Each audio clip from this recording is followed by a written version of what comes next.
Hello बच्चों, हमने बच्चों डिस्कस कर लिया है AC circuit containing resistance only, जहां से रिजल्ट मिला बेटा करंट में और वोल्टेज में कोई फेज डिफरेंस नहीं है।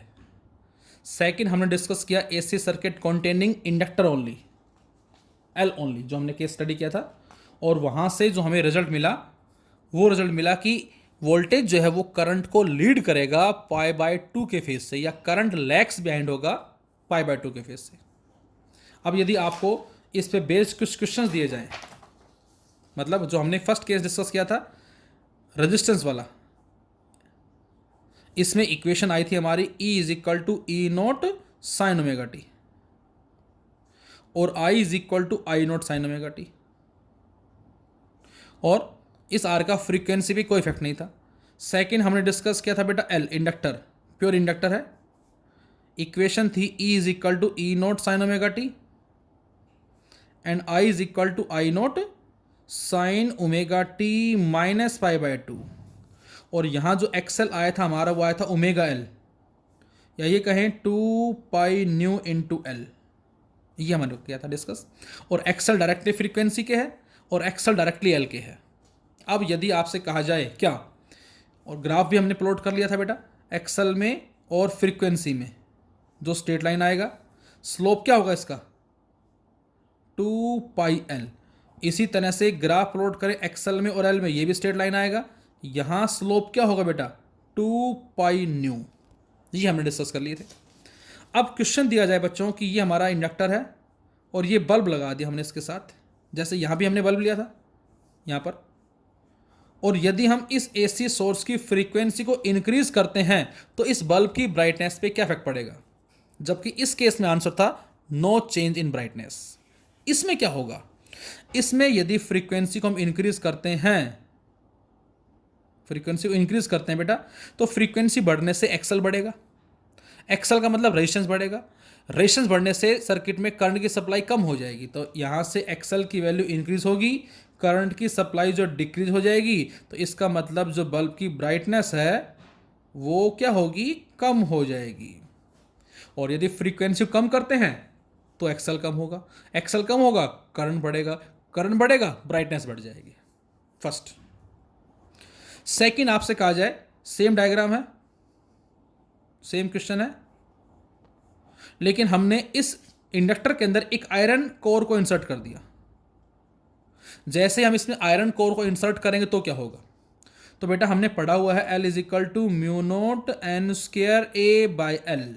यहाँ म्यू नोट किसके लिए, फ्री स्पेस के लिए है, लेकिन जैसे ही, और हम इसको लिख सकते हैं L note, L note directly किसके, म्यू नोट के है, लेकिन जैसे आयरन कोर इंसर्ट कर देंगे तो अब एल क्या आ जाएगा, डायरेक्टली म्यू क्या आ जाएगा, मतलब परमेबिलिटी हाई होती है आयरन की, और ये बढ़ने से एल बढ़ जाएगा, एल बढ़ गया, एल बढ़ने से एक्सएल बढ़ जाएगा, और एक्सएल यदि इंक्रीज हो गया तो करंट कम हो जाएगा, और करंट कम हो गया ब्राइटनेस कम हो जाएगी।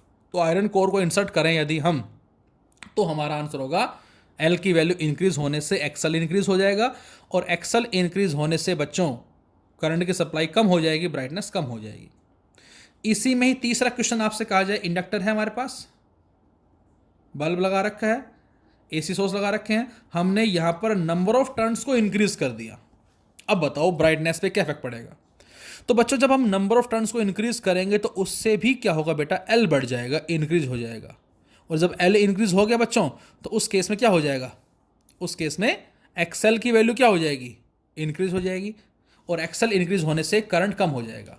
तो कहने का मतलब ये है कि एक्सएल इंक्रीज कब कब होगा, जब फ्रीक्वेंसी को इंक्रीज करेंगे, नंबर वन। नंबर टू, जब एल को इंक्रीज करेंगे, और एल इंक्रीज कैसे होगा, कोर को इंसर्ट करने से, नंबर ऑफ टर्न्स को इंक्रीज करने से। तो इस तरह से हम बता सकते हैं, इस पे बेस्ड कॉन्सेप्चुअल जो क्वेश्चंस हमारे एग्जाम में आते हैं कुछ इस तरह से आते हैं।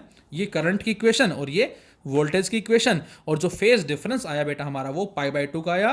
कौन आगे है, वोल्टेज आगे है, किससे, करंट से, कितना, पाई बाय टू। जी हमारा हो गया। अब हमारा जो थर्ड आता है वो आता है बेटा AC circuit containing capacitance only, C. अब हम सी की बात करेंगे, दैट इज कैपेसिटर की बात करेंगे। अब जब कैपेसिटर की बात करेंगे तो अब आप ये बताएं कि इसके लिए जो हमारी इक्वेशन होती है वो क्या होती है, बताएं। इसके लिए जो हमारी इक्वेशन होती है बच्चों वो क्या होती है? तो आपने पढ़ा है इलेक्ट्रोस्टैटिक्स में Q is equal to C v. तो हमने एक कैपेसिटर लिया जिसका कैपेसिटेंस C है बेटा, जिसको एक सोर्स ऑफ ईएमएफ से कनेक्ट कर दिया, और अब इस ईएमएफ की इक्वेशन हमारी है E not sine omega t, and we know that Q is equal to C V, और we can say Q equal to C E भी लिख सकते हैं इसको। अब पहले केस में हमारी रिलेशन थी E बराबर L D I by d T, और उस रिलेशन से I लाने के लिए हमने इंटीग्रेट किया था। यहां पर Q है बेटा, Q से I लाने के लिए हम करेंगे D q by d T, मतलब डिफरेंशिएट करेंगे। देखो R वाले केस में कुछ नहीं किया, इंडक्टर वाले केस में इंटीग्रेट किया, और यहां Q से I मतलब D q by d T करने के लिए, I बनाने के लिए डिफरेंशिएट करेंगे हम।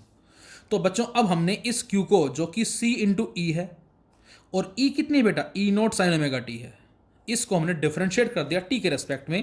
तो बच्चों I आ जाएगा d q by d t equal to C as it is, E naught as it is, और साइन ओमेगा टी का कोस ओमेगा टी, और डिफरेंशिएशन में जो T का कोफिशिएंट है वो आगे आ जाएगा, ओमेगा आगे आ गया। तो E नोट कोस ओमेगा टी बन गया, और साथ में ओमेगा C है। बच्चों इस ओमेगा C को मैंने 1 E naught upon 1 by omega C लिखा। क्यों लिखा अभी जरा पता लगेगा आपको। इन दोनों का मीनिंग क्या है बेटा, सेम मीनिंग होगा, बोलो। इन दोनों का जो मीनिंग है वो सेम होगा हमारा। ओमेगा सी बोल दो या 1 अपॉन 1 बाय ओमेगा सी, इसका मतलब ही सेम है। ये आ गई इक्वेशन। अब बच्चों हमें यहां कोस की जगह साइन बनाना है। अब कोस की जगह साइन बनाने के लिए क्या करेंगे हम, तो जो हमारा कोस ओमेगा टी है बेटा, इसको हम sine pi by 2 minus omega T भी लिख सकते हैं, और इसको हम sine pi by 2 plus omega T भी लिख सकते हैं। दोनों लिख सकते हैं, ध्यान से देखें सभी। हम कोस ओमेगा टी को बच्चों sine pi by 2 minus omega T भी लिख सकते हैं बेटा, और इसी कोस ओमेगा टी को sine pi by 2 plus omega T लिख सकते हैं। लेकिन पहले वाले में हमने क्या लिखा था, ये लिखा था माइनस। क्यों? क्योंकि इक्वेशन में बाहर पहले से माइनस साइन था, हमने इसको इंटरचेंज करके उसको प्लस कर दिया था, हमारा पर्पस सोल्व हो गया था। इस बार बाहर कोई माइनस साइन नहीं है, पहली बात। यदि आपने ये ले भी लिया तो हम कंपैरिजन नहीं कर सकते, यहां प्लस ओमेगा टी यहां भी प्लस होनो। फर्स्ट सिंपल मैं बात कर रहा हूं। दूसरा, यहां पर जो वैल्यू हमारे पास है ओमेगा टी की पॉजिटिव लेने के लिए हम इस वैल्यू को इस बार पुट करेंगे, sine pi by 2 plus omega T. तो इस बार बच्चों हमने यहां पुट कर दिया क्या, कोस की जगह sine pi by 2 plus omega t. और अब यहां से बताएं कि करंट की वैल्यू मैक्सिमम कब होगी, जब इस इक्वेशन से sign omega t plus pi by 2 जो है वो मैक्सिमम हो, 1 हो। तो आई को आई नोट लिखेंगे, और sine omega t plus pi by 2 को हम क्या लिखेंगे बच्चों, 1 पुट कर देंगे हम। तो हमें क्या मिलेगा, तो हमें मिलता है बेटा I not equal to E not upon में 1 बाय ओमेगा सी। ये बच्चों वैल्यू आ गई किसकी, ये पीक वैल्यू आ गई किसकी बेटा, करंट की पीक वैल्यू आ गई है। और इस करंट की पीक वैल्यू को वापस उसी इक्वेशन में पुट कर दें, किसमें, यहां पर इसकी जगह आई नोट लिख दें, तो आई बराबर क्या बन जाएगा बेटा, ये बन जाएगा आई बराबर I note sine omega t plus pi by 2। और बच्चों अब इस इक्वेशन को जरा कंपेयर करो वोल्टेज की इक्वेशन से, जो है ई नोट साइन ओमेगा टी, यहां है omega t plus pi by 2। मतलब ये कि इस केस में, कैपेसिटर वाले केस में, करंट लीड कर रहा है वोल्टेज को पाई बाय 2 के फेज से, ये इसका मतलब होगा।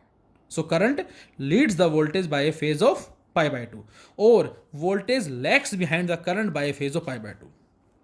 तो यदि ये बेटा हमारा वोल्टेज है तो एग्जैक्ट, और ये है ओमेगा टी है, तो एग्जैक्ट 90 डिग्री आगे कौन होगा, करंट होगा। इस बार करंट आगे है। देखो आर वाले केस में मैंने दोनों एरो सेम डायरेक्शन में बनाए, इंडक्टर वाले केस में ये इधर था और ये इससे पीछे था, पाई बाय 2 माइनस पाई बाय 2 जो हमने लिया था, और इस केस में ये प्लस पाई बाय 2 आगे है, तो यहां दिखाएंगे हम। तो यदि ये ई नोट है तो ये आ जाएगा E note sine omega t, ये आई नोट है तो ये आ जाएगा I note sine omega t plus pi by 2 आ जाएगा। और इसका जो डायग्राम बनाए हम कैसे बना सकते हैं, इस बार हम ये दिखाएंगे करंट और ये दिखाएंगे वोल्टेज, इस तरह से ऐसे दिखा दिया आप चाहे, या ऐसे ना दिखा के आप चाहें तो इसको ऐसे दिखा सकते हैं, इस तरह से करंट लीड कर रहा है पाई बाय 2 के फेज से। तो ये हमारा फेजर डायग्राम और इसके कॉरस्पॉन्डिंग जो कर्व आएगा, वेव कर्व, वही आ जाएगा। अब इसमें एक और इंपॉर्टेंट बात, जैसे एक्सेल आया था इंडक्टर वाले केस में, सेम उसी तरह से बच्चों यदि इसको हम कंपेयर करते हैं आई बाय आर इक्वेशन से, तो वहां जो रोल आर का था यहां रोल 1/ω c का होगा। और ये 1/ω c जो बेटा ये हमारा क्या कहलाता है, effective resistance offered bye capacitor, और जिसका नाम क्या होता है बच्चों, कैपेसिटेटिव रिएक्टेंस। पहले वाला क्या था, इंडक्टिव रिएक्टेंस, पहले वाला इंडक्टिव रिएक्टेंस, ये कैपेसिटेटिव रिएक्टेंस, मतलब resistance offered by the capacitor is known as capacitive reactance. मतलब कैपेसिटर का भी अपना एक रेजिस्टेंस होता है जिसको बोलते हैं कैपेसिटेटिव रिएक्टेंस XC, जिसकी वैल्यू होती है 1/ω c। ओमेगा को 2π/c लिख सकते हैं इस तरह से। और यहां पर XC इनवर्सली फ्रीक्वेंसी के है बच्चों, ध्यान से देखें। पहले केस में XL फ्रीक्वेंसी के डायरेक्टली था, तो यदि हम इस XC का फ्रीक्वेंसी ग्राफ प्लॉट करें तो ग्राफ हमें कुछ ऐसे मिलेगा डिक्रीजिंग ऑर्डर के अंदर। इस बार XC और C में ग्राफ प्लॉट करें डिक्रीजिंग ऑर्डर में आएगा, तो इस बार फ्रीक्वेंसी बढ़ाने से XC कम हो रहा है। DC के लिए क्या बोलेंगे बच्चों, DC के लिए कोई फेज चेंज नहीं हो रहा, frequency 0, so we can say XC = 1/0, that is infinite. तो इसका मतलब क्या होता है, इसका मतलब होता है कि जो कैपेसिटर है वो DC के लिए क्या होता है, उसका रेजिस्टेंस इनफाइनाइट होता है। और इस रीजन की वजह से बच्चों हम बोलते हैं क्या, एक कैपेसिटर ब्लॉक्स DC, वो DC को ब्लॉक कर देता है। ध्यान होगा आपको, हमने कैपेसिटर में पढ़ा है और एक स्टेडी स्टेट का हमने वर्ड यूज किया था वहां पर, स्टेडी स्टेट हमने, आपको ध्यान होगा। तो स्टेडी स्टेट में करंट हम क्या लेते हैं, 0, मतलब वहां पर चार्ज फ्लो करते हैं और चार्जिंग फुल होने के बाद ऑटोमेटिक स्टॉप, फ्लो जो हो रुक जाता है। जबकि वहां रेजिस्टेंस भी होते हैं, वायरिंग पर रेजिस्टेंस भी होता है, लेकिन वो हम अक्सर नहीं लेते हैं। तो वो भी हमने रीजन वहां डिस्कस भी किया था, ऐसा क्यों करते हैं हम कैपेसिटर के अंदर। तो यहां से साफ साफ हम कह सकते हैं कि XL जो है DC के लिए 0 होता है और XC DC के लिए इनफाइनाइट होता है। यदि आपको किसी सर्किट में DC को रोकना है, ब्लॉक करना है, तो बेटा वहां पर आप कैपेसिटर लगा दो। जैसे हम जब चाय बनाते हैं, चाय बनने के बाद जब छलनी लेकर चाय को छानते हैं तो पत्ती पत्ती जो सॉलिड मटेरियल है वो ऊपर रह जाता है, लिक्विड नीचे निकल गया। सेम उसी तरह से जब हमारे पास सिग्नल्स आ रहे हैं, सपोज AC DC, हमें DC नहीं चाहिए, AC चाहिए, तो हम वहां पर कैपेसिटर को लगा देते हैं, वो DC के पार्ट को ब्लॉक करके AC को अलाउ कर देता है। तो इस कैपेसिटर का काम क्या होता है, blocks DC but allow AC। XC 1/ω c, omega की यूनिट क्या होगी, 1/ω की यूनिट सेकंड होगी, C की होती है फैराड, और फैराड को कूलम पर वोल्ट भी लिख सकते हैं, फ्रॉम इलेक्ट्रोस्टैटिक्स हमने पढ़ रखा है। और बच्चों जब इसको सोल्व करेंगे हम तो ये भी आ जाएगा वोल्ट पर एम्पियर, दैट इज ओम। इसका मतलब क्या हुआ, इसका मतलब ये हुआ बेटा, इस XC की यूनिट ओम आई, जो कि रेजिस्टेंस की यूनिट होती है, और इसीलिए बच्चों इसको हमने नाम दिया है capacitive reactance, that is resistance offered by the capacitor. अब क्वेश्चन दिया जाए आपको ये इस तरह से, और आपसे कहा जाए इस AC सोर्स की फ्रीक्वेंसी को इंक्रीज कर दिया, इस बल्ब की ब्राइटनेस पे क्या इफेक्ट पड़ेगा इस बार। तो आंसर है XC इनवर्सली फ्रीक्वेंसी के है, फ्रीक्वेंसी इंक्रीज करेंगे तो XC क्या होगा बच्चों, डिक्रीज हो जाएगा। XC डिक्रीज होने से करंट की सप्लाई क्या हो जाएगी, इंक्रीज हो जाएगी, और करंट की सप्लाई इंक्रीज होने से जो ब्राइटनेस है बेटा वो भी क्या होगी, इंक्रीज होगी। ये इसका मतलब है। C कितना होता है, ε0A/d। यदि हम इन प्लेट्स के एरिया को इंक्रीज कर दें तो क्या होगा, तो आंसर है प्लेट के एरिया को इंक्रीज करने से C बढ़ जाएगा। C बढ़ गया तो XC पे क्या इफेक्ट पड़ेगा, C इंक्रीज हो गया, XC डिक्रीज हो गया, XC डिक्रीज हो गया, करंट इंक्रीज हो गया, करंट इंक्रीज हो गया, ब्राइटनेस इंक्रीज हो गई।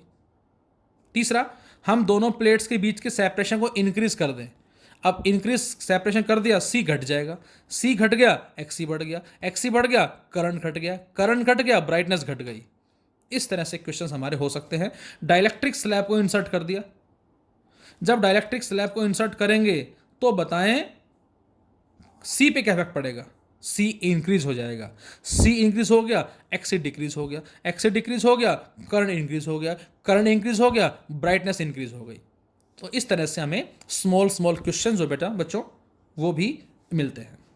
तो अब आपको पता लग गया 3 केस, एक हमारा R का केस था, E0 sin ωt, I0 sin ωt। एक हमारा L का केस था, E0 sin ωt, I not sine omega t minus pi by two. एक हमारा सी का केस है E not sine omega t I not sine omega t plus pi by two. तो यहाँ पर जो वोल्टेज होगा और जो करंट है वो सेम फेज में होंगे। यहाँ पर जो वोल्टेज है वो करंट को क्या कर रहा है बच्चों, लीड कर रहा है पाई बाय टू से, और यहाँ पर जो करंट है वो वोल्टेज को लीड कर रहा है पाई बाय टू से। तो ये हमारे पास देख सकते हैं दोनों एरो सेम डायरेक्शन में है, वी आर आई आर। यहाँ दोनों एरो परपेंडिकुलर हैं, ये आगे ये पीछे है, यहाँ पर ये आगे है ये पीछे कहलाएगा। इस तरह से आंसर देंगे हम, इसके रिस्पेक्ट में आंसर देंगे हम। तो ये हमारा कहलाता है। और इस पे फ्रीक्वेंसी चेंज करने से आर पे क्या होगा, नो इफेक्ट। यहां एक्सएल डायरेक्टली फ्रीक्वेंसी की होता है और यहां एक्सी इनवर्सली फ्रीक्वेंसी के। Thank you.